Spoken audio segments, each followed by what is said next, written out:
الصيف طلع طبعا وهبطانين وحرانين وعايزين ناكل حاجة ساقعة كده ترطب معانا في الحر ده. مفيش غير الايس كريم.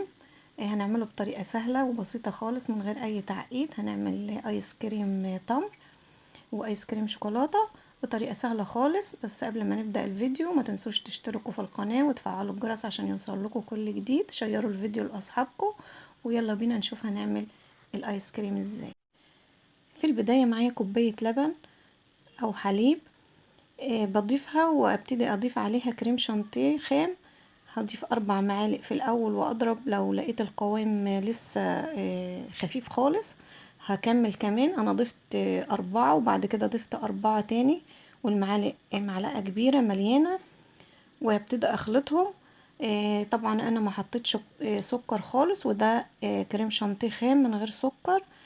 للناس اللي عندها سكر والناس اللي عاملة دايت مش محتاجين نحط سكر خالص. طبعا انا هعمل بالتمر.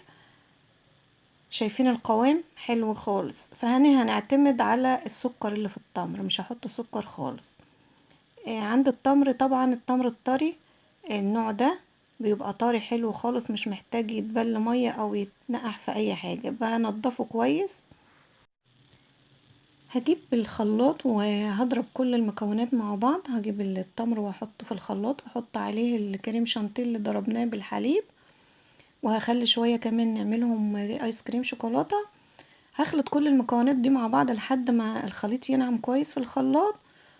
وبعدين هجيب الكب كيك السيليكون. نسهل على نفسنا كده. بدل اللي ما عندوش معلقة الايس كريم هيحطه في الكب كيك السيليكون او في الكب كيك الورق. بس نحط في الكب كيك الورق لو عندنا صينية الكب كيك نقدر نحط فيها الحاجات دي ونحطها في الفريزر. هملى كل القوالب وبعدين احطها في الفريزر تتجمد ونجيبها نشوفها مع بعض شكلها هيطلع ازاي. وده شكل القوالب بعد ما مليتها كلها.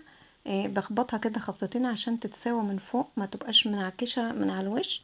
وبعدين احطها في الفريزر لتاني يوم. انا عملتها من بالليل وهبيتها في الفريزر ونشوفها تاني يوم. هجيب بقى نعمل الايس كريم بالشوكولاتة. معايا شوكولاتة مبشورة هسيحها على حمام مية سخنة. بعد ما سيحت الشوكولاتة هضيفها على باقي الخليط واقلبهم كويس لحد ما يتداخلوا مع بعض كده. كل الخليط يتداخل مع بعض عشان يبقى ايس كريم شوكولاتة لذيذ جدا. شايفين اللمعة اللي في الايس كريم والمطة بتاعته عاملة ازاي؟ احلى بجد، احلى من الحاجة بتاعت بره، وموفرة وحاجة مضمونة عاملينها في البيت. مضمونة، احنا عارفين عاملينها ازاي وعاملينها بايه، ونعمل حاجة مغذية لأولادنا. بدل ما نشتري الحاجة غالية من بره نعملها في البيت. خليكوا كده ستات بيوت شاطرين وتوفروا وتفرحوا أولادكم. هحطهم كده في الكب كيك وبعدين احطهم في الفريزر عشان نجمدهم.